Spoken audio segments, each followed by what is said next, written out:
We're glad to have you on. Well, thank you, brother. I've really been looking forward to this.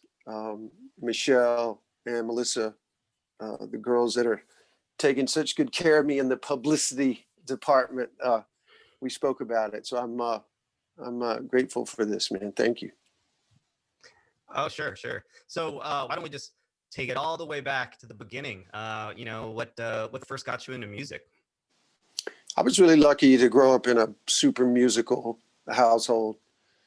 Both of my parents, before they met, were just crazy about music. My mom sang in church her whole life, still sings. My dad started playing a little bit of guitar. He still plays a little bit. And so, Nice. I kind of grew up in this home that, both parents were always playing the radio. They had a turntable, they would play some stuff. A lot of country music.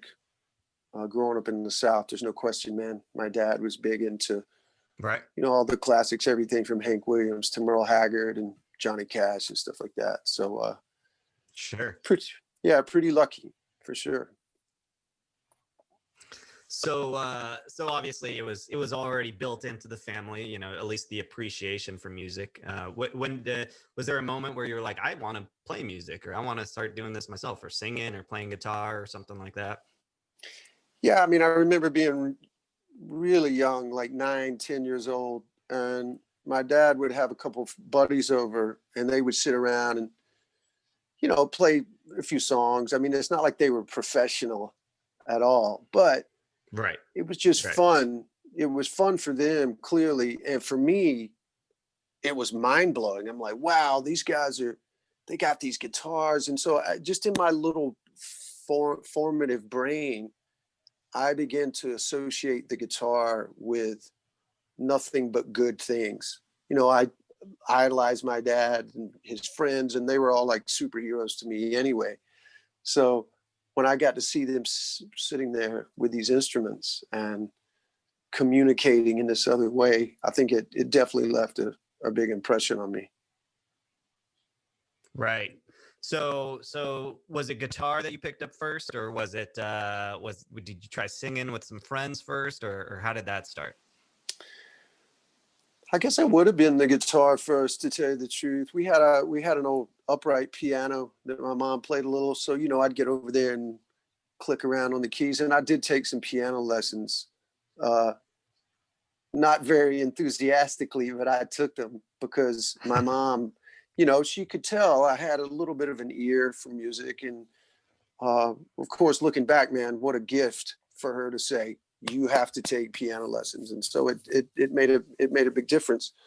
But yeah, definitely the guitar, again, I just kind of had it in my brain as it was this, like Thor's hammer or something. It was just like, yeah, that's it, man. The guitar. And it's so interesting we're talking about this in such depth, because I'm thrilled to tell you that I now own the electric guitar that my dad had. He bought it 2 years before I was born. So, it's been in my life. Yeah, it's been in my life as long as I've existed. So he gave that to me as a gift when I graduated school. And then I just saw him a couple weeks ago. He lives over in Georgia. Uh-huh. And he still has that old beat up Gibson acoustic. And, it's obviously kind of a, what do you call it? A family heirloom. I think my sister is actually kind of lobbying to have that left for her when my dad's time comes, and he's like, there's no way I can't give this to Damon. I mean, he's right. He's the rock and roller. How could I not give it to him? He's made a career out of this. Yeah. Right. Well, so you start playing guitar a little bit. Obviously your dad gave you an axe or two, it sounds like. Were you playing some of that country music that you grew up with first? Is that how it went? Yeah, for sure, man. Because there was just a simplicity to those chord structures, a lot of 1, 4, 5, and maybe the odd minor chord here or there. So those, I especially remember him showing me like Merle Haggard songs and some Beatles songs too. You know that, you know, they were into that as well. Yeah, But without a doubt, you know, you like, you know, man, a lot of that country music was also kind of rooted in gospel to begin with. So there was some common ground between those songs and then the stuff my mom had sang in church her whole life. So, you know, I can't overstate the support really that my mom gave me. She was so thrilled that I was showing any interest in music at all.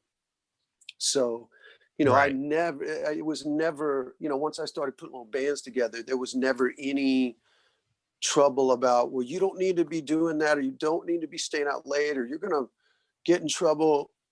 There was none of that, man. They knew that it would be good for me to have those experiences for my ear. And, you know, not that we didn't get into some trouble, you know, during those times, but, again, man, they were awesome about that. So yeah, the simplicity of those chords, you know, just the rhythm of it. And I think another thing that was a bonus for me is that I had an interest in drums and rhythm. You know, I was very tuned into, you know, I could tell that like a song was in 3/4 time. I didn't know that's what it was called at that moment, but I could tell, okay, this is different. You know, the push is on a different beat. And so, you know, my mom could help me with that. And, you know, so between that, the piano lessons, my dad showed me a few chords, you know, a lot of little bells started going off when I made the connection between all the notes and the, you know, the different rhythmic figures or whatever.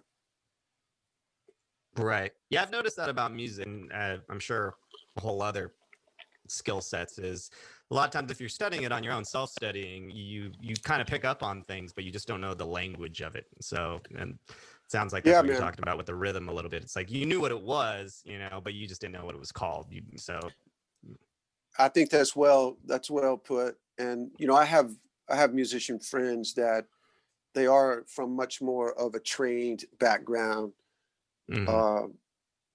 Their ear is so good, and then they can speak in just a little more music theory. You know, there's a depth of understanding of all that.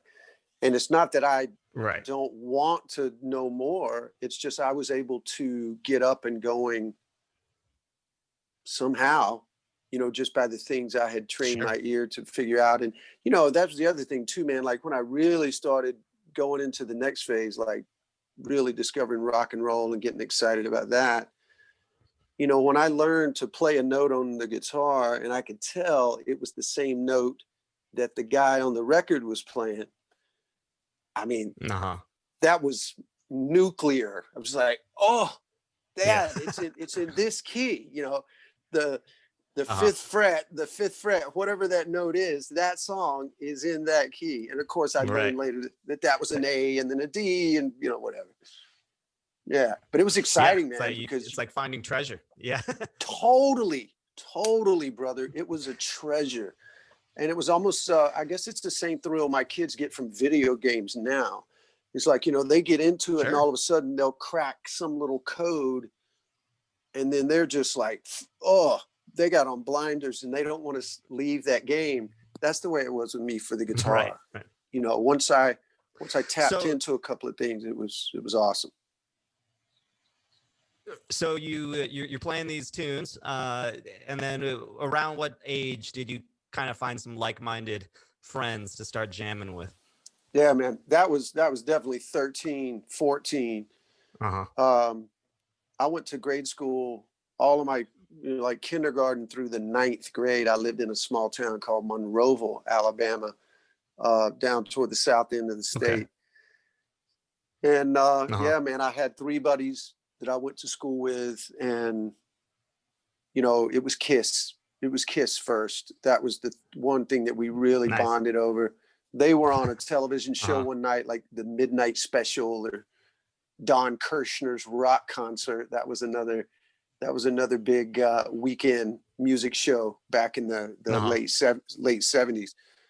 So, you know, we Hmm. bonded over that. But then, you know, this guy's older brother had a Rush record, and then this other guy had Bad Company.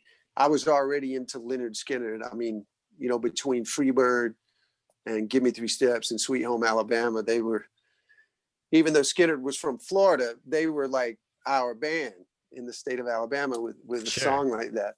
Yeah. So, you know, the Yeah. guitar was such a, you know, the guitar was such the primary instrument in all that music. So, you know, man, it became a lifestyle really quickly, you know, go to school. So, hey, we're going to meet at Alan's house, you know, the drummer, we're going to go over there. And then his dad had come home with like the Boston record or Kansas, you know, all that Hmm. kind of stuff.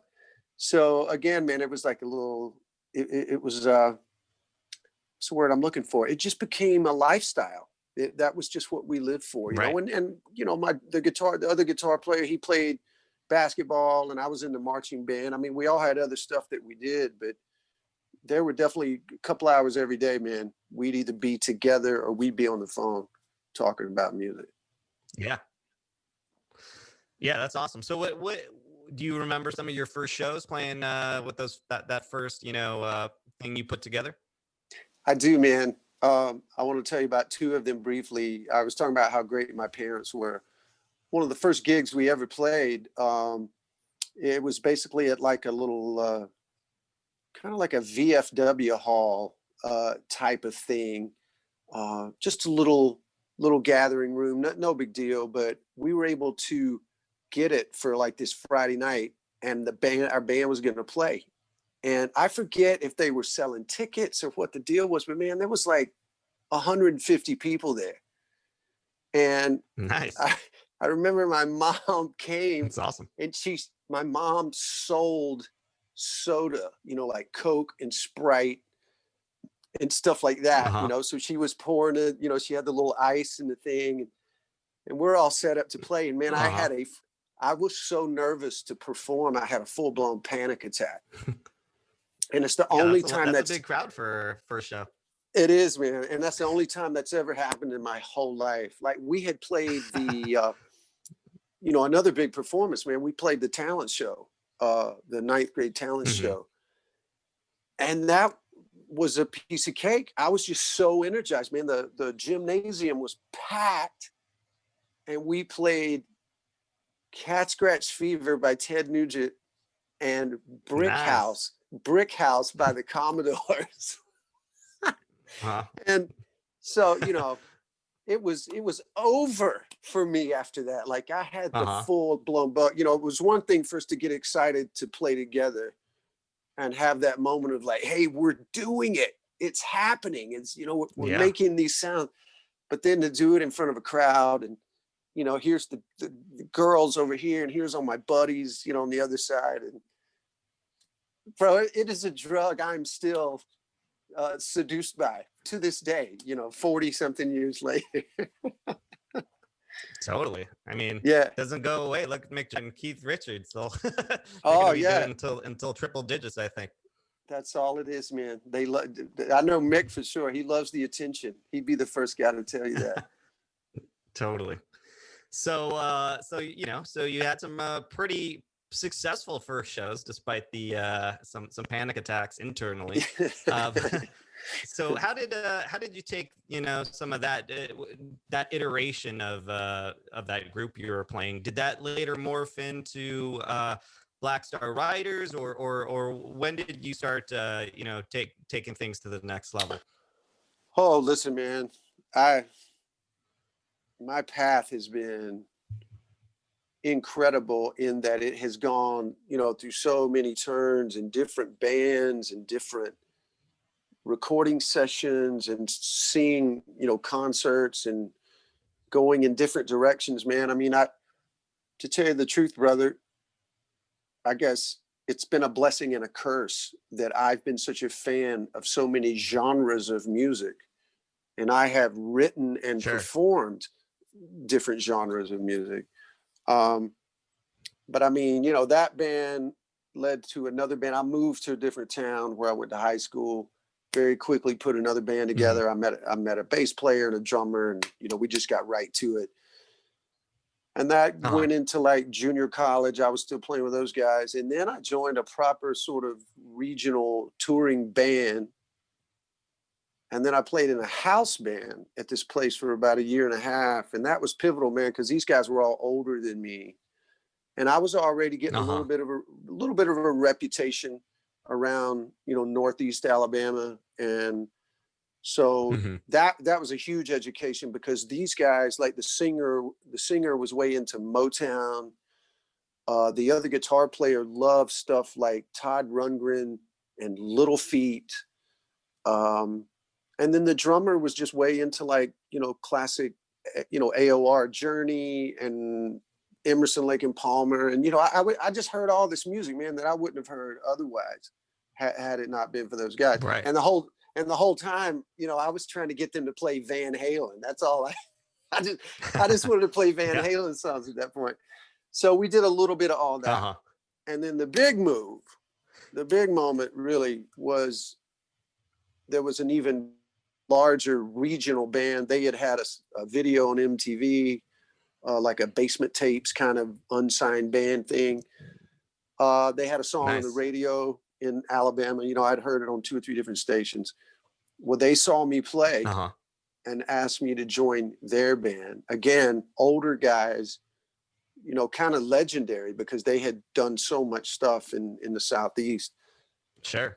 So that was the moment for the first time, really. I was like 20, 21. That was the first time I'd ever gone, wow, man, well, if I'm good, if I'm playing well enough that these guys want me to play, then maybe I could play music for a living full time. If, you know, if my skill level has gotten up to that point. So that's when I moved to Birmingham. And Birmingham was like the big, you know, in the state of Alabama, that's the biggest city. There was a great scene, a lot of clubs to play, a lot of like-minded people. It was huge for me. Right. Do you feel that playing at that house band, because I feel like it's a different skill set, different discipline. Do you feel like that maybe elevated you in a way, you know, I'm not sure how often you were playing, but house band, you know, I don't know if that was every night or a few times a week or weekly or whatever it might be. Do you feel that maybe sharpened your discipline in certain ways? Big time, brother. We were playing 4 nights a week, sometimes 5 nights a week, minimum 3 sets a night. And, you know, it just became a real kind of experimental thing, you know, because we had our core list of songs that you knew you could play and get people to dance or get people to drink or whatever. But then, you know, like on a Wednesday night, we'd go like, hey, man, let's try to work up Carry On My Wayward Son by Kansas. All right. That's a tough, that's a lot to chew off right there. You know? But we had a keyboard player. The singer had a great voice, man. He could sing all that higher stuff. So then by the weekend, we would have it down, man. So, you know, we'd like open the second set, you know, when the place had the most people in it, we would then open the set with that song. And so, you know, man, it was like theater. I learned about performance, about putting a good set list together, about the lights and, you know, whatever. I still hadn't started writing anything. You know, I was just so focused on my guitar playing and try to learn different styles. I was starting to get into guys like Larry Carlton, Steve Lukather and Toto. Steve Morris was still in the Dixie Dregs at that point. So a lot of fusion guys. And, you know, I was still creeping up again as a guitar player. It had not occurred to me to be the lead singer at this point. I had no desire to. I would sing a couple of songs just to give the other guys a break, you know. But it was there was no like secret desire to be in the middle of the spotlight. You know? I want to be the guy. Again, maybe that was a blessing and a curse too. But you know, just so much knowledge that I gained from those guys in that period of time. And then that knowledge grew even more when I joined that bigger band in Birmingham, because they were writing their own songs. They were going into the studio either make demos or to, I remember we did a recording one time for a TV commercial, and, you know, next level musicians, man, guys that had studied in school, and, you know, it was a thrill for me, man, because I had already respected them from afar so much, but they were thrilled to have this young guy come in with his, you know, his Marshall stack and his, you know, Floyd Rose, you know, Steve Vai, Eddie Van Halen thing. And yeah. So it was a rush. It was make another them look rush. a little better too. Yeah. Yeah. No, That was no good. doubt. Old guys don't want to be all old guys all the time. Sometimes you need some new blood. That's exactly right. So that was, you know, all of these things were stimulating to me, man, musically, spiritually, you know, just getting that attention. There, I would be lying to say that wasn't, you know, just more fuel for me. Just, I felt, for lack of a better word, like a power when we would walk up on stage and I would step on my, Sure. you know, my wah pedal and go into a solo, and you could just see, man, everybody's watching. And so, yeah. Hell yeah. So what? Yeah, of course. What? So after playing with these guys in Birmingham for a little while, where'd you go after that? So the next couple years were really vital, brother, because I went to Atlanta and I joined a band that had a record deal. That was a band called Witness. Okay. Witness. They were signed to Aerosmith Records. Clive Davis had signed them. Debbie Davis, she was the lead singer, an incredible singer. And the manager, I'm sorry, her husband was the manager, but he had a relationship with a bigger manager that managed Leonard Skinner, the Georgia Satellites. You know, he had just bigger infrastructure. So we got to do a couple of shows opening for those bands. Nothing really happened with that record, unfortunately. Then I was able to step right into another band with a record deal, this time a band out of Memphis called the Delta Rebels. And it was a little bit of the same thing, you know. It was a band that existed. They had made the record, but they needed a band to go out and tour it. And that was the key moment where I started writing songs. The lead singer in that band, R.T. Scott, we're still friends to this day. And R.T. was a character. He was like Bon Scott and Ronnie Van Zant and Kid Rock all rolled into one. And wow. Yeah. And he was the first person to ever like sit me down, like, okay, Damon, listen to me. You have to start writing songs. If you don't start writing songs, you're only going to be a really good guitar player for the rest of your life. Nothing wrong with that. But, you know, he had heard me messing around, and like he would be trying to figure out he would need a chord or something. I'd go, hey man, what if you went to that B minor? He'd go, yeah, that's a good call. And, you know, so immensely grateful to RT, turned me on to Bowie, Bob Dylan, you know, Neil Young, songwriters. So that was a big shift, you know, the important shift for me, man, to like at least start thinking in those terms and not just riffs and, you know, thinking so much about being a guitar hero. There were a lot of guitar heroes already. Right. Yeah. Sure. Yeah. And yes, it's especially around that era, and those artists that you just mentioned are kind of those guys who were sole artists. They were kind of doing it all on their own. And of course they had help around them with their bands and their producers and everything, but Bob Dylan's Bob Dylan and Bowie's Bowie, you know? Yeah. And no one had to push those guys to write songs. Clearly there was some of their gear in their head where they were just creating perpetually, you know. Every day was just about gathering information and writing songs about it.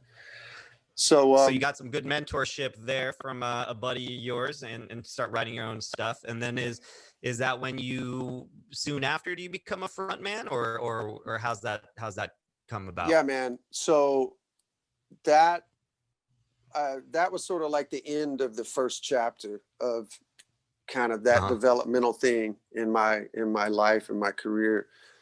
So when that band dissolved, I came back to Birmingham, and the guy that had managed the regional band that I spoke so highly of, that, you know, had a song on the radio and all that. Right. He had been so supportive of me from day one. You know, he was really the one that saw me play in the bar and told those other guys that, like, we got to get this kid in the band because he's special. Okay. So I went back and sat with him, and I said, listen, I want to put a band together. I want to find a singer. Let's get a band together. I want to try to get my own record deal. I'm going to start making records, and I think we can do it. I was so inspired by Guns N' Roses, you know, Appetite for Destruction had come out in 88, 87, really. Yeah. One of the best ever. Landmark One record of the best for me. Ever. Yeah, man. Yeah. Landmark record for me. It got me just more focused on like that energy, you know, Aerosmith, you know, just that kind of, there was an aggression in it. I always loved Thin Lizzy and AC/DC, and ironically, Thin Lizzy is another part of my story. And I don't know how much of the nitty gritty you want in this interview, man, but obviously there's lots to talk about. Thin Lizzy ain't nitty gritty. That's huge, you know. Yeah. I know exactly what you mean with Guns N' Roses and AC/DC. It's a little bit, like you said, aggression, but it's like a little, you know, it's like it's danger a little bit, and it's, you know, it's what's another word for it? You know, just, you know, it's kind of the bad boys, you know. Well, there was just a different kind of passion. It was a different intensity. You know, I spoke to you earlier about all those classic rock bands that I was into, and, you know, not to mention the Stones and Zeppelin, and, you know, I had kind of gotten this measurement of what was cool and what wasn't. The Allman Brothers, you know, I was starting to listen to more Bowie, all that kind of stuff. So when Guns N' Roses came out, you know, they came out at that time sort of on the back end of all the hair bands, you know, that mid 80s MTV stuff. I was never a big fan of that. I mean, you know, I could tell all the girls loved it, you know, and so if you're going to play in the bars, you had to play some of that stuff because that's all they wanted to hear. Sure. But as soon as Appetite for Destruction hit, it just dissolved all those other bands for the most part. Certainly, you know, when the grunge thing happened, it really did. But Guns N' Roses, Appetite in 87, and I'm thinking 89 or 90, that first Black Crowes record came out. That record even more just made me go, hey, not only are these guys cool and they got blues rock influences, but they're from the South. They're from Atlanta. You know, Guns N' Roses was from Los Angeles. Yeah. So it was still kind of like this, like a fantasy. But I had seen the guys in the Black Crowes play a bar somewhere, you know. So right. It was achievable, that was, attainable, relatable. Yeah, totally, brother. So that was what led to me putting Brother Kane together. We made some demos. We weren't Brother Kane yet. We hadn't come up with that name, but we shopped around. I had a singer. We wrote some pretty good songs. There was some interest. The labels came to check it out. Nobody was really crazy about the singer, but there was this one amazing A&R guy from Virgin Records that saw us, and he liked my guitar playing and the songwriting enough that he's like, let's see if we can find you another singer, a better singer, a singer that's a better fit for you. So we spent the next 9 or 10 months aggressively trying to find someone. And that A&R guy came to Birmingham one weekend to kind of check our progress. And it's a fateful story, you know, to give the singer a break. I sang 2 or 3 songs. And the A&R guy came over to me after the set, and he's like, hey man, you didn't tell me you could sing.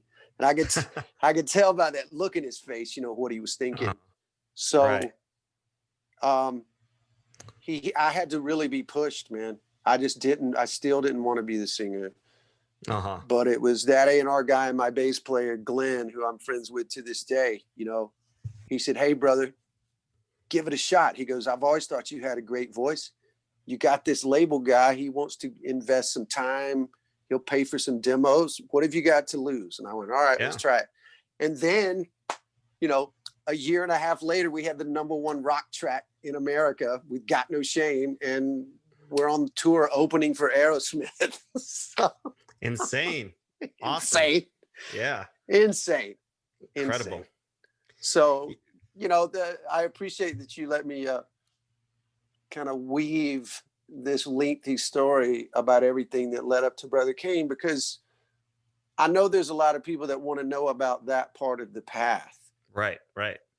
You know, because I think in general terms, people go, "Oh, well, Damon Johnson, yeah, we first heard of him when he started Brother Kane." Man, I'd already been playing almost professionally for a decade. You know? Yeah. I was just having a conversation the other day that, you know, there are very few overnight successes. It's just that you all of a sudden heard of them. You know, it's right.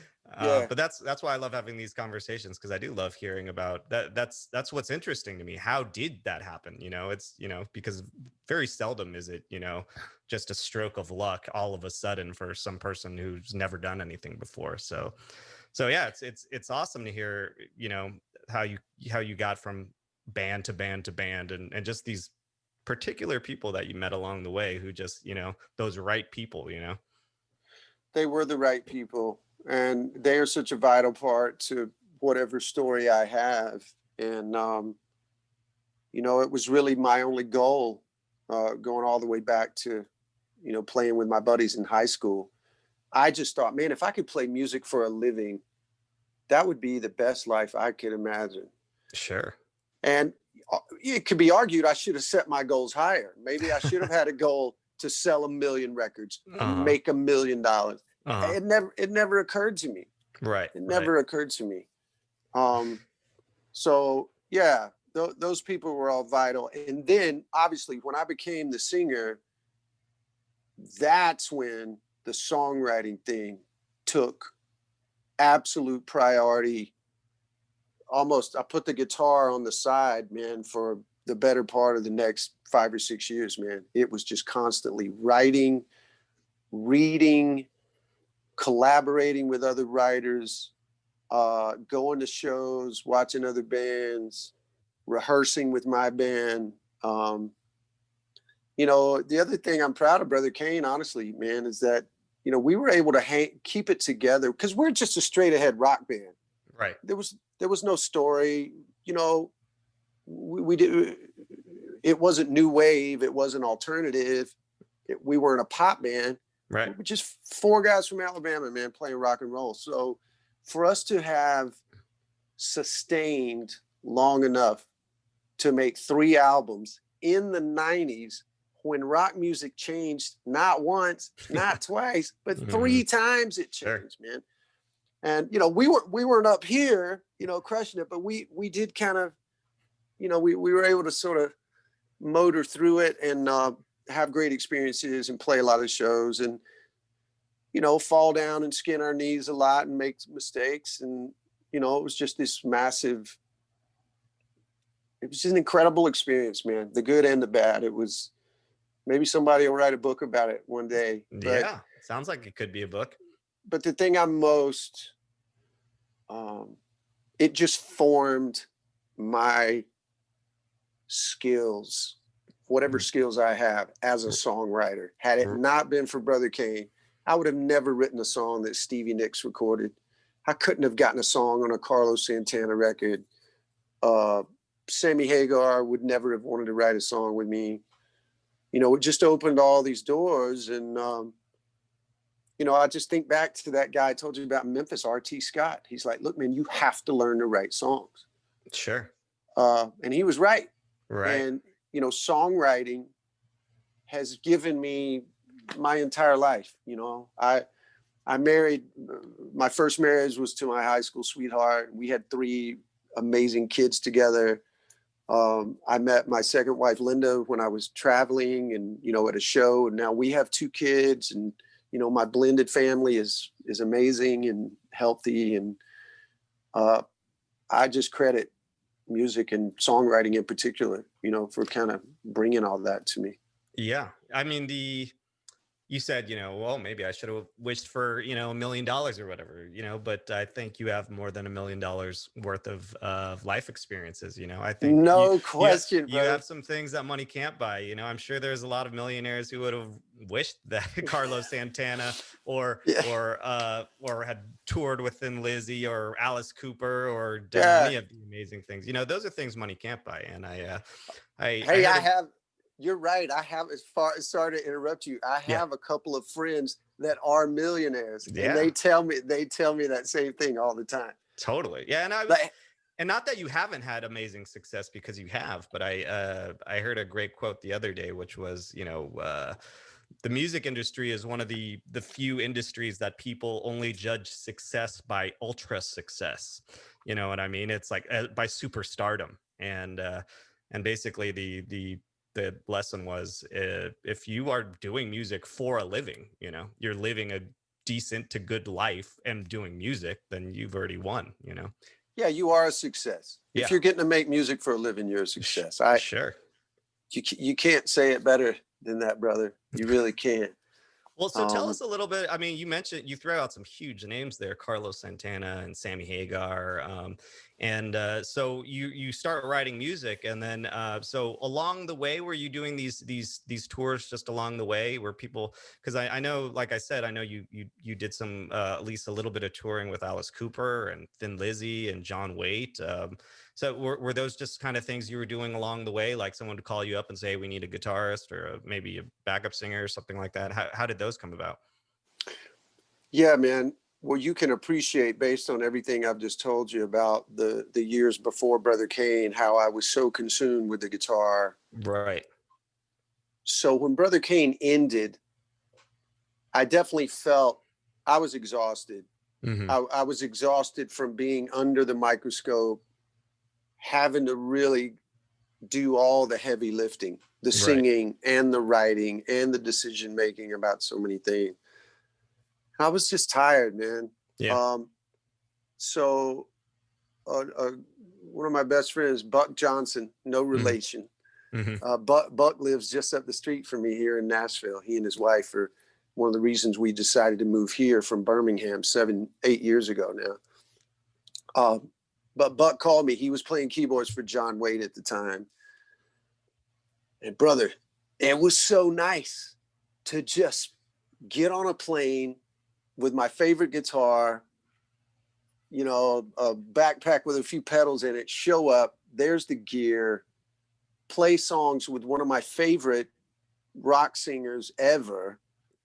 I mean, I was literally euphoric, man. I didn't care what it paid. I just like, wow. It had never occurred to me, you know, to be a sideman like that. And if Buck hadn't have called me, you know, it probably would have never happened. So I played with John for a couple of years, and then that led to the Alice Cooper opportunity, which 2004, the end of that is when I got a call there. And again, it was an old friend of mine, Eric Dover, who was from the Birmingham scene. He had been in Alice's band for a while, and he had told Alice, he says, well, I know this guy. I think he said, if he's available, this is your guy. And so, you know, again, grateful to Buck, grateful to Eric. And then Alice was a whole other level, man. You know, icon, a legend, one of the greatest, you know, showmen of all time. Obviously, you know, the shock rock master. That must have been fun too, because I feel like he's got a lot of theatrics at his show. So to be on stage with that sort of sort of production. Totally, brother. Every aspect of it. That first tour, it was hard for me just to not have my mouth open, just like, you know, what all the time. Yeah. The bass player in that band, Chuck Garrick, who still plays bass with Alice to this day. He gave me such a hard time in a fun way, because he could tell I was just, my mind was blown. Right. You know, at rehearsals, at sound check, doing the actual show. Right. Just, you know, he could see you were giddy. I was giddy, and Yeah. I was in a little out of my depth. You know, I just had, you know, what experiences I had up to that point, but this was, you know, this was a whole other level. But you know, I did get to pull out the songwriting chops again with Alice, which was Wow. incredible. You know, Yeah. to be in a room with him, my acoustic guitar, him with a pen and paper, and watch him turn into Alice Cooper, the songwriter. Uh-huh. You know, that's two different entities, the guy on stage and then the guy that wrote all those killer songs, man. Sure, sure. So again, so grateful that he would let me kind of into that inner sanctum. You know, I mean, Alice has written, he's collaborated with a lot of people over the course of his career, but he can still be pretty selective about who he lets do that. So, you know, and it started simple enough. He's like, hey man, we're making another record. If you got any songs or ideas, let me know. And I went, I got tons of ideas. He goes, well, come over tomorrow at 10 o'clock. Let's see what you got. And that's, you know, that's how it started. That's awesome. I couldn't help but think of that Wayne's World scene when you said he transformed from on stage Alice Cooper to songwriter Alice Cooper. I don't know if you remember that scene in Wayne's World where they're like, they're expecting to meet like this, you know, goth rocker guy, and then he goes into this soliloquy about the beautiful, you know, whatever state they were in, and talks about the state history and everything. Goes they were Milwaukee. Yeah, Milwaukee. Yeah, exactly. Milwaukee. Yeah, talking about the Native American history and everything. Yeah, so well, the awesome. funny thing about that scene is he is really like that. You can go up to Alice and want to discuss anything, right? And he's got some information. He'd be like, "Well, you may not know this, Damon, but yeah, exactly." You know, that's awesome. So you know, I was able to keep writing. Go ahead with your question, man. Well, if you got more on Alice Cooper, I'd love to hear it. So go ahead. No, all I was going to say is that I think it was nice to take a break from thinking constantly about writing. I had done a couple of side projects that, you know, I still I felt like I sort of dabbled in songwriting for 5 or 6 years there. But with Alice, the wheels started spinning more legit. I did write some with a Nashville band, a country band. Wrote some songs with them, and I was just kind of really starting to get my chops back. Thin Lizzy, that opportunity happened in 2011, and you know, to just kind of put that in a shell. I mean, Thin Lizzy was a monumentally influential band for me. Yeah, I was going to say, because I can hear them in your guitar playing. So I was going to say that must have been, you must and I love Thin Lizzy too. So it's one of the reasons I think your music's awesome. So how was that? That's almost like that another movie, that Rockstar movie with Mark Wahlberg, where he goes on to play with a band that he like loves, you know? Totally, brother. If had that movie not been made, somebody can make they can make one about my life, because it is literally that. Again, a really random, I was in the right place at the right time, and the guys in Thin Lizzy saw me play right at the moment they were needing to bring in someone else. So it started as like hey, do you know of anybody to, you might be interested, to Scott Gorham, you know, Scott Gorham, one of the original guitar players in Thin Lizzy. He knew I was in Alice's band. He saw me play with Alice and loved it. And he even called me. He's like, listen, man, you don't need to leave Alice Cooper to come and play with me. And I said, I know, brother. I says, well, let me put your mind at ease. I said, I've already talked to Alice, and he knows how much I love Thin Lizzy. Mm-hmm. And Alice's great quote to me was, Damon, you have to go play with Thin Lizzy. Nice. He goes, it's all you ever play at sound check is Thin Lizzy song. So that's awesome. You know, and the other thing Alice said, he goes, Damon, I've had 30 guitar players in my band over the years. He goes, I'll be okay. He goes, you go. I'll be okay. No shortage of guys who want to be on this stage. Totally. And there is no shortage. So yeah, man, joining Lizzy. And so I got to play those songs that I've loved my whole life for a good solid year and a half. But very quickly, you know, the idea was put out there of possibly making a new record and writing new songs. Mm-hmm.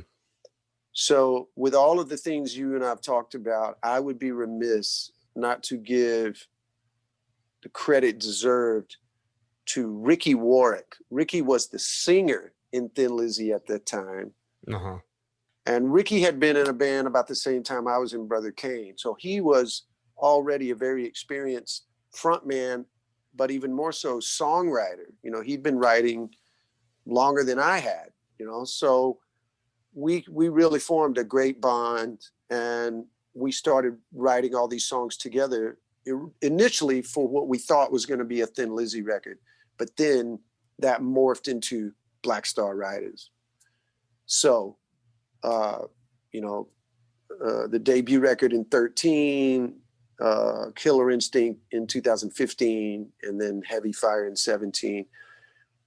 I can't put enough adjectives on how rewarding that was for me to be a part of that.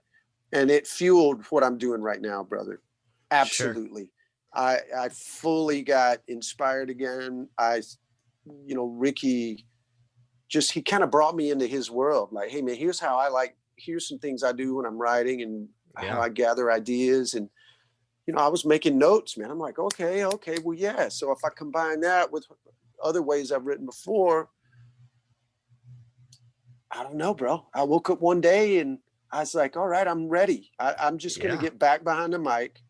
I'd like to be home with my family more and not be on the road so much. I love to travel. I love to perform. I love to tour.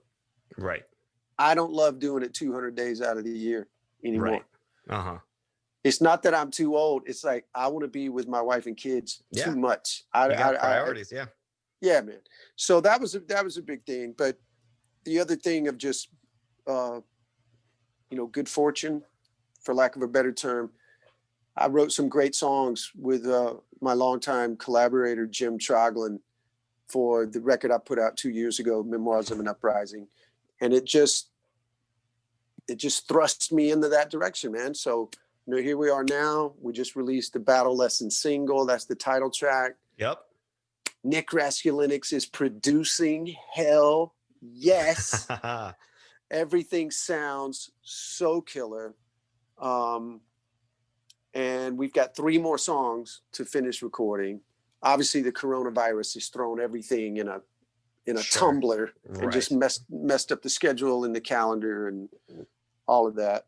Right. Hey, I lost you for a second. I think you just turned off your camera for a second. Yeah, I mean, hearing, you know, what you were doing right before, you know, you did Black Star Riders and then, you know, your project now, I mean, how could you not be juiced up? How could you not be inspired, you know, playing with your heroes and seeing how they write and combining that with what you're doing? But yeah, as you mentioned, Battle Lessons just came out a couple weeks ago in September. So that's awesome. So if for those listening who haven't checked it out yet, it's on pretty much everything, right? Spotify, Apple Music, everything. Yeah, it's on all the streamings. You got to go to Damon Johnson and the Get Ready. Yeah.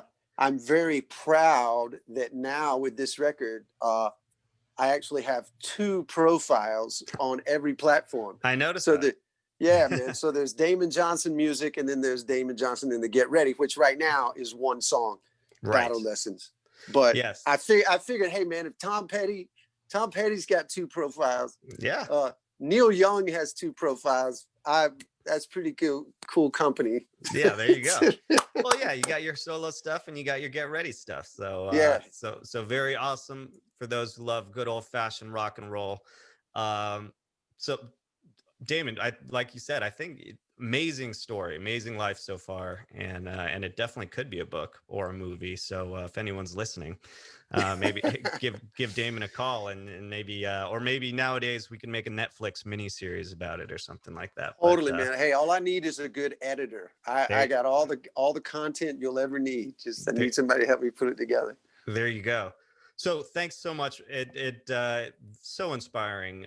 We like to end, speaking of inspiration, the show by asking, if you had one piece of advice to give to aspiring artists, what do you think that advice would be? I take that question very seriously, man. Sure. Think about it. I don't want to blow it off. I was talking to my daughter recently about watching that great documentary that Dave Grohl made about Sound City, the studio. Yeah, great one. In Los Angeles, man, where all those amazing records were made. And you got to watch that. Anybody that hasn't seen it, it's a must see. Obviously, you've seen it. Yeah. But you remember at the very end, Paul McCartney comes in. They do a jam together. Yeah. Him and Chris Novoselic. And Pat Smear from Nirvana. It's a special thing, man. And they jam and they write this song. I was so moved by that moment when, Dave and Paul kind of hug each other, and Dave goes, man, if it could just be this easy all the time. And McCartney goes, it is. It is this easy all the time. I mean, bro, I got goosebumps right now just rethinking about that. Right. When McCartney said that, it really affected me. Like, I pondered that for quite a while. And I was like, maybe I have made it too hard all these years. And I found another interview with Paul where he just talked about, even back when he was in the Beatles, he'd say, look, man, everything's just right around you. It's maybe a street sign, maybe it's a conversation, maybe it's a picture on this desk, maybe it's an energy, maybe it's something you read in a book, maybe it's the title of another movie, and you take the words and you flip them around. I don't know, brother, but from that moment on, everything got way easier. Yeah, I love it. In the Brother Kane days, man, writing songs was still a chore. It was not that I didn't enjoy it, but it was just hard work. And there would be times I'd be like, all right, man, we got to roll up our sleeves and get these songs written. It's a joy now, man. I love to write. It's almost like a hobby now. People say, what do you do for fun? Well, I like to golf and I like to write songs, man, because it's like a puzzle. You just exactly. Yeah. You just put it all together. If you can put it over a badass guitar riff, man, it's a win-win. So there you go. I would tell those aspiring writers, man, do anything you can to make it not difficult, because it's not, man. If you're already writing and creating, that's half the battle right there. Sure. Just live your life, man, and write about it. You got something to say.